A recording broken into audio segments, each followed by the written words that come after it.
உட்காந்து மௌதூதியுடைய புக்கு படிச்சுட்டு இருந்தோம். படிச்சுட்டு இருக்கும்போது அப்படியே பார்த்துட்டு இருந்தேன். நல்ல ஸ்காலர், அருமையான ஸ்காலரு அப்படின்லாம் பேசிகிட்டு இருந்தோம். அப்படி பேசிட்டு இருக்கும்போது சொன்னார், இங்கே தான் மதீனா யூனிவர்சிட்டியில் படிக்கிறேன். அது சம்பளம்னு வச்சிங்களா, மதீனா யூனிவர்சிட்டியில் படிக்கிறதுக்கே காசு தராங்க. அது எவ்வளவோ தராங்க, இப்போ 20,000 30,000 தராங்க. அதுவே ஒரு வேலை மாதிரி தான் மதீனா யூனிவர்சிட்டியில் படிக்கிறது. கரும்பு தின்ன கூலின்னு வச்சிங்களா. அது 3 வருஷம் கோர்ஸுனால் மாதம் வந்து 20,000 25,000 சம்பளம். அது இல்லாமல் வந்து தங்கிறதுக்கு எல்லாம் ரூமு குவார்ட்டர்ஸு எல்லாம் இருக்குது. வருஷத்தில் 3 மாதம் லீவு. ஊருக்கு நீங்கள் போயிட்டு வர்றதுக்கு ஃப்ளைட் டிக்கெட்டு செலவு ஃப்ரீ. படிக்கிறவங்க மார்க்கத்துக்கு தியாகம் பண்ணிட்டுலாம் போகிற படிக்கிறதுக்கு, புரியுங்களா? அங்கேருந்து அவங்களுக்கு பெனிஃபிட் கிடைக்குது. இன்னும் சொல்லப்போனால் நம்ம இந்த வேலைக்கு போகிறவனோட அது வந்து பெட்டர் ஆப்ஷன். அது 3 வருஷம் 4 வருஷம் 5 வருஷங்கிறதும் ஆச்சு. அதுக்கப்புறம் நல்லா, அதாவது அவங்க சிலபஸ் நல்லா உள்வாங்கிட்டிங்கன்னா அவங்க என்ன பண்ணிடுவாங்க, உங்களையே பயன்படுத்த யூஸ் பண்ண ஆரம்பிச்சிருவாங்க. அப்போ அதில் அவர்கிட்ட பேசிகிட்டு இருக்கோம். அவர்கிட்ட மற்ற விஷயம்லாம் பேசலாம், சும்மா மற்ற விஷயங்கள் பேசிட்டு இருக்கும்போது அவர் சொன்னார், இந்த யூனிவர்சிட்டி கூட வந்து மௌலானா மௌதூதியுடைய அறிவுரையின் பேரால் தான் நான் ஏற்படுத்தப்பட்டுச்சு. ஷா ஃபைசல் வந்து மௌலானா மௌதூதிகிட்ட கேட்டிருக்காரு, இந்த சமுதாயத்துக்கு நான் நல்லது பண்ணணும்னா என்ன பண்ணணும் அப்படின்னு. அவர் சொல்லியிருக்கிறாரு, கல்வியில் ரொம்ப பின்தங்கி இருக்கிறாங்க. அதாவது இக்காமத்து தீன்னா என்னன்னே புரியாமல் இருக்கிறாங்க. குரானுடைய போதனைகளே தெரியாமல் இருக்குது. எந்த ஒரு மதரசாவும் ப்ராப்பராக பாடம் நடத்த மாட்டேங்குது. நீங்கள் இந்த இடத்துல ஒரு மதரசா ஏற்படுத்துங்க. இது குரானுடைய மர்கஸ் இல்லையா, இது அல்லாவுடைய வேதம் இறங்கின பூமி இல்லையா. இந்த இடத்துலேருந்து அந்த சிலபஸ் இந்த இடத்துலேருந்து அந்த கல்வியை உருவாக்குங்க. இங்கே மாணவர்கள், உலகத்தில் இருக்கிற எல்லா மாணவர்களும் இங்கே கூட்டிகிட்டு வந்து கல்வி கற்றுக் கொடுங்க. அவங்க போய் உலகம் பூரா அவங்கவுங்க நாடுகளில் அல்லாவுடைய கல்வியை வந்து பரப்பட்டும் அப்படின்னு சொல்லி அவர் சொல்லிக்கிறதா அந்த மதீனா யூனிவர்சிட்டியில் இருக்கக்கூடிய அந்த உஸ்தாது இருக்கார்ல, அவர் வந்து அதை சொல்லிக்கிறார் அந்த மாணவருக்கு. அந்த மாணவருக்கு எப்படி தெரியும் அப்படின்னா அவர் சொல்கிறார், இந்த யூனிவர்சிட்டி எப்படி வந்துச்சு தெரியுமா, இப்படி தான் வந்துச்சு அப்படின்னு சொல்லி அதோடைய பின்னணியை வந்து அவர் சொல்லிக்கிறார். அதில் தான் இவர் கூட ஒரு ஸ்டேட்மெண்ட் கொடுப்பார், முஜாஹித் இப்னு ரஷீன் கூட. என்ன சொல்லுவார்னா, நாங்கள் மதீனா யூனிவர்சிட்டி இருக்கும்போது கல்வியாளர்கள் தேவைப்பட்டாங்க. அப்போ வந்தால் பார்த்தீங்கன்னா எல்லாரும் இஹ்வானுல் முஸ்லிமின் சேர்ந்தவங்கலாம் வந்து உள்ளே பூந்துக்கிட்டாங்க. உள்ளே பூந்து அந்த பாடத்திட்டத்தை வந்து பார்த்திங்கன்னா எல்லாம் வந்து கிலாஃபத் சிந்தனையை வந்து புகுத்திட்டு போயிட்டாங்கன்னு. புகுத்தில் வந்ததே அதுக்கு தான், கற்றுக் கொடுக்க வந்ததே அதுக்கு தான், கற்றுக் கொடுக்க கூப்பிட்டதும் அதுக்கு தான், அதுக்காக தான் கற்றும் கொடுத்துட்டு இருந்திருக்காங்க. அதுக்கப்புறம் அந்த சிலபஸை வந்து டயாலிசிஸ் இவங்க பண்ணிக்கிறாங்க. யார்? அந்த சிலபஸை வந்து நீக்கி இன்னைக்கு இருக்கக்கூடிய அந்த துஹைமா சிலபஸ் இருக்குல்ல, குருட்டு சிலபஸ், இந்த சிலபஸ் வந்து இவங்க இன்ஜெக்ட் பண்ணிக்கிறாங்க. மலட்டு சிலபஸ் ஒன்று ஏற்படுத்தியிருக்கிறாங்க. அதுதான் இவர் சொல்லுவார், முஜாஹித் இப்னு ரஷீன், இவங்க ஏற்படுத்தின அந்த தடைகள்லாம் நாங்கள் அகற்றணுங்கிறேன். நீங்கள் அகற்றலை, நீங்கள் தான் பண்ணி வச்சுருக்கிறீங்க ஃபித்னா. எது சீர்திருத்தம்னு நினைக்கிறீங்களோ அது ஃபசாது, எது நீங்கள் ஃபசாது பண்ணி எது நீங்கள் சீர்திருத்தம் பண்ணீங்கன்னு நினச்சிங்களோ. ஸோ அந்த அடிப்படையில் பார்த்தீங்கன்னா அந்த பணத்தை வந்து நல்ல விதத்தில் செயல்படுத்தக்கூடிய அந்த மூடில் தான் அவர் இருந்திருக்கிறார். யார்? ஷா ஃபைசல். இஸ்ரேலுக்கு யுத்தம் வந்த போது கூட என்ன பண்ணிக்கிறார், அமெரிக்காவுக்கு பெட்ரோல் தர மாட்டேன்னு இருக்கார். அமெரிக்கா ஆட்டம் கண்டு இருக்குது 1973. அந்த அளவுக்கு வந்து அவர் ஒரு வெப்பனாக வந்து ஆயிலை வந்து பயன்படுத்திக்கார். ரொம்ப ஒரு வலிமையான ஒரு ஆள். இப்போ அதனால் வந்து அவரை வந்து கிரிட்டிசைஸ் பண்ண முடியாது. இந்த ஒப்பந்தம் அவர் தானே போட்டார் அப்படின்லாம் கிரிட்டிசைஸ் பண்ண முடியாது. அவருடைய பாதிப்பு தெரிஞ்சுன்னா கண்டிப்பாக அவர் பின்வாங்கியிருப்பார். அப்போது இந்த இடத்துல அவங்க என்ன பண்ணிட்டாங்கன்னு பார்த்தீங்கன்னா, இந்த டாலரை வச்சு அதுக்கப்புறம் வாகனங்கள்லாம் நமக்கெல்லாம் பெருகுது. அதுக்கப்புறம் தான் நமக்கு மாருதி கம்பெனி வருது. அதுக்கப்புறம் தான் நமக்கு, அது வரைக்கும் சைக்கிள் தான் நம்ம அதிகமாக ஓட்டிகிட்டு இருந்தோம். அப்போது நம்ம போக்குவரத்துக்கு வாகனங்கள் பயன்படுத்த எண்ணெயுடைய தேவை வந்து 70களுக்கு அப்புறம் தான் அதிகமாகுது. அந்த தேவை அதிகமாக ஆக என்ன ஆகுது, டாலருடைய மதிப்பு ஏறிக்கிட்டே போகுது. 73க்கு முன்னாடி பாருங்கள், இந்தியாவில் வெறும் $4 தான் ஒரு ரூபாய்க்கு. அதுக்கப்புறம் சல்லுன்ட்டு $40 $30 $35 $40 வந்து சும்மா ஒரு சில ஆண்டுகள்லேயே பார்த்தீங்கன்னா மிகப்பெரிய லெவலில் ஏற்றம் கண்டிருக்கு. 1940 பார்த்தீங்கன்னா 70 வரைக்கும் பார்த்தீங்கன்னா பெருசாக ஒன்றும் மாற்றமே இல்லை. $1 $1.25 $1.5 1 ரூபாய்க்கு நிகர். இன்றைக்கி எவ்வளோ? $79. எவ்வளோ கொண்டு போய் ஏற்றி வச்சுருக்காங்க. அப்போ அந்த தேவை ஆக என்ன ஆயிடுச்சு, அந்த பணத்துடைய வேல்யூ ஏறி இந்த பணவீக்கம் அப்படிங்கிற ஒரு பொய் இந்த உலகத்துக்கு சொல்லி பணம் வீங்கிருச்சுடா, பணம் வீங்கிருச்சுன்னு. எங்கே வீங்கிருச்சாம் பணம். இப்போ பார்த்தீங்கன்னா இப்போ இந்த பணவீக்கம்னா என்ன தெரியுங்களா, 10,000 இன்றைக்கி இருக்குது. 10,000 10 மூட்டை சிமெண்ட் வருதுன்னு வச்சுங்க. அடுத்த வருஷம் போனீங்கன்னா 10,000 9 மூட்டை சிமெண்ட்டு தான் வரும். ஏன்டா போன வருஷம் 10,000 10 மூட்டை கொடுத்தீங்க, இந்த வருஷம் 9 மூட்டைங்க. ஆமாங்க, பணம் வீங்கிருச்சிங்க. இது நமக்கு மட்டும்தான் வீங்கும். மேற்கத்திய நாடுகள் எதுவுமே அது சுருங்கும். இங்கே பணம் வீங்கிட்டே போகும், அங்கே சுருங்கிடும். என்ன சரி, வீங்கினதுக்கு காரணம் என்ன? இந்தியாவில் பஞ்சம் வந்துருச்சா? இந்தியாவில் வந்து ஏதோ ஒரு பெரிய பேரழிவு வந்துச்சா என்ன ஆச்சு? எல்லாமே என்ன ரெகுலராக எப்படி நடக்கணுமோ அப்படி தான் நடங்கிட்டு இருக்கு. ஆனால் பணம் மட்டும் வீங்கிட்டே போகுதான். இது ஒரு பணவீக்கம்ங்கிற இந்த பொய்யை சொல்லி எல்லாம் பார்த்தீங்கன்னா இந்த டாலரை வச்சு ஏமாற்றி உலகத்துடைய எல்லா வளங்களையும் சுரண்டி இவர்கள் என்ன பண்ணுறாங்க? ஆடம்பரமாக வாழ்கிறதுக்கு பண்ணுறாங்க. இந்த ஆடம்பரத்துடைய விளைவு என்னன்னு பார்த்தீங்கன்னா, இங்கே ஒருத்தனுக்கு இருக்கிறதுக்கு சாப்பாடு கிடைக்கிறது இல்லை, இருக்கிறதுக்கு வீடு கிடைக்கிறது இல்லை, சாப்பிட்றதுக்கு சாப்பாடு கிடைக்கிறது இல்லை, நியாயமான தேவைகள் பூர்த்தி செய்ய முடியறதில்ல. வரி மேலே வரி, வரி மேலே வரி, வரி மேலே வரி. இன்னைக்கு என்ன எத்தனை வரி? ஜிஎஸ்டி போடுறான் போடுறான் போடுறான், மனசாட்சியே கிடையாது. ஏன்? ஆட்சியில் வரணுன்னா ஓட்டு போடணுன்னுலாம் அவசியம் கிடையாது. மீடியா யாருக்கு சப்போர்ட் பண்ணுதோ அவன் தான் ஆட்சியாளர். யார் யார் பணம் செலவு பண்ணுறானோ அவன் தான் ஆட்சியாளர். பணம் யார் கொடுப்பா? பெருநிறுவனங்கள். அப்போ பெருநிறுவனங்களுக்கு சாதகமாக நடந்தால் போதும். மக்களை கோபப்படாமல் மட்டும் பார்த்துக்கிட்டா போதும். மக்களுக்கு ஃபெசிலிட்டிலாம் பண்ண தேவையில்லை. மக்களுக்கு கோபப்படாமல் இருக்கணும்னு என்ன? உண்மையான இன்ஃபர்மேஷன் தரக்கூடாது. ஒரு பட்ஜெட் தாக்கல் பண்ணும்போது சொல்லுங்களேன், இந்த வருஷம் பட்ஜெட்டில் நாங்கள் 2 லட்சம் கோடி ரூபா அம்பானிக்கு தள்ளுபடி பண்ணியிருக்கோம், உங்களுக்கு பெட்ரோலில் 4 ரூபா ஏற்றிருக்கோம், இப்படி தாக்கல் பண்ணுங்கள். தினத்தந்தியில் மொதல் பக்கத்தில் இது போடுவாங்களா பட்ஜெட்டில்? அப்படிலாம் போட மாட்டாங்க. வந்ததே இவ்வளோ தாங்க, இந்த 1 ரூபா போடுவோம் அப்படி பெருசாக, அதில் போட்டு வட்டிக்கு இவ்வளோ போகுதுங்க, இதுக்கு போகுதுங்க, நலத்திட்டத்துக்கு இவ்வளோ போகுதுங்க இம்பாங்க. இந்த பிச்சை காசு இருக்குல்ல, அதில் நடக்கிறது தான் இந்த ஊழல்லாம். இந்த முதலமைச்சர்கள் இந்த பிரதமர்கள் இவங்கெல்லாம் பண்ணுறாங்களே, இந்த பிச்சை காசு ஊழல், அதெல்லாம் ஒரு காசே கிடையாது.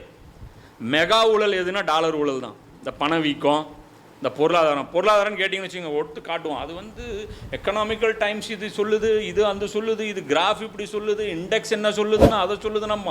மௌலானா மோடி தான் சொல்லுவார். பொருளாதாரம்னு ஒரு எடுப்பானுங்க பாருங்கள், ஒரு கால்குலேட்டர் ஒன்று எடுப்பானுங்க, ஒரு சார்ட் ஒன்று எடுத்து போடுவானுங்க, ஒன்றும் புரியாது. எப்பா அதெல்லாம் விட்டுரு, 10,000 ரூபா சம்பாதிக்கிறேன், இந்த 10,000 ரூபாய் மிச்சம் பண்ணுறதுக்கு மட்டும் வழி சொல்ல, அவ்வளோதான்.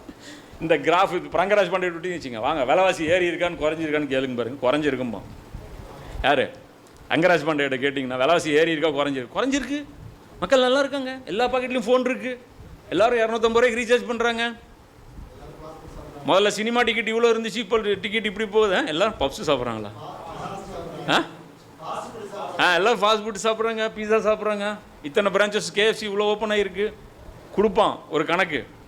அது மாதிரி இதெல்லாம் பார்த்தீங்கன்னா ஃப்ராடுத்தனம், பித்தலாட்டம், இது எல்லாமே பார்த்தீங்கன்னா அந்த டாலரோட இந்த கரன்சி கனெக்ட் ஆகிருக்குல்ல, இந்த டாலருக்கும் கரன்சிக்குமான கல்யாணம், இது டைவர்ஸ் ஆகாத வரைக்கும் இந்த உலகம் வளரவே வளராது.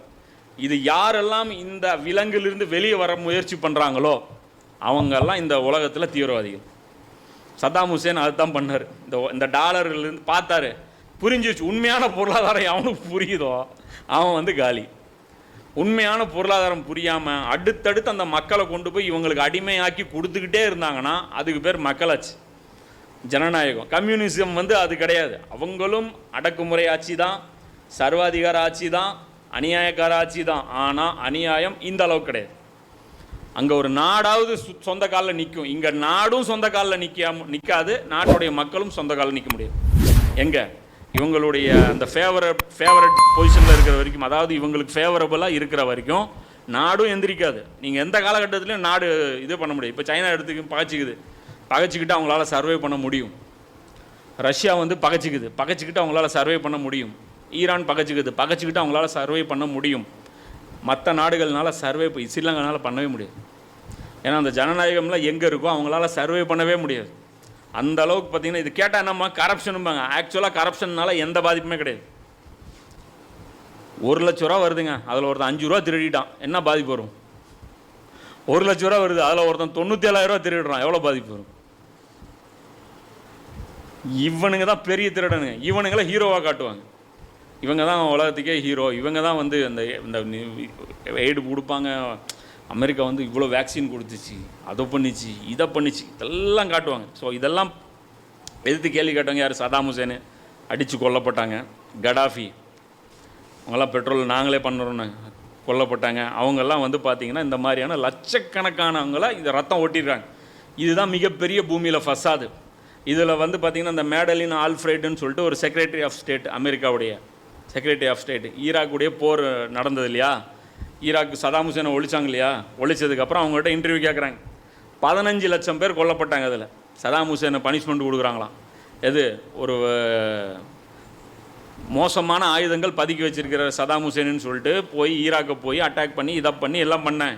கடைசியாக என்ன சொல்லிட்டாங்க, மிஸ்இன்ஃபர்மேஷன், அதாவது ராங் இன்ஃபர்மேஷன்ட்டாங்க. ராங் இன்ஃபர்மேஷனுங்கிறது எவ்வளோ பெரிய விலை என்ன, 15 லட்சம் உயிர்கள், அதில் 5 லட்சம் பேர் வெறும் குழந்தைகள். கொன்னதுக்கப்புறம் அந்த பெண்ணிட்ட வந்து கேட்குறாங்க, ஏங்க ஈராக் போரில் வந்து 5 லட்சம் குழந்தைகள் மட்டும் கொல்லப்பட்டிருக்கிறாங்க, இவ்வளோ பெரிய விலை கொடுத்தீங்களே இந்த போருக்கு, இது வந்து நியாயமா அப்படின்னு கேட்குறாங்க. அதுக்கு வந்து அந்த அம்மா சொல்லுது, இது ஒரு கடினமான முடிவு தான், ஆனால் இது சரியான விலை, என்ன கிடச்சதுன்னு எங்களுக்கு பாருங்கள், ஒர்த்து இது அப்படிங்கிறேங்க. இந்த விலை கொடுத்து நாங்கள் வாங்கின அந்த விஷயம் ஒர்த்துங்கிறேன். என்ன வாங்கினாங்க, யார், சதாம் ஹுசேன் வந்து என்ன பண்ணார், தனியாக பெட்ரோல் நான் விற்றுறேன், தங்கத்துக்கு கோதுமைக்கு பெட்ரோல் கொடுக்குறேன்னாரு. கோதுமை கொடுங்க, பெட்ரோல் வாங்கிக்கிங்க. இது வந்து இருக்கக்கூடாதுங்கிறதுக்காக ஒரு போர் தொடுத்து பொய்களை சொல்லி தஜ்ஜால்னா வேறு என்ன, இதை விட என்னத்தை பொய் சொல்லணும்.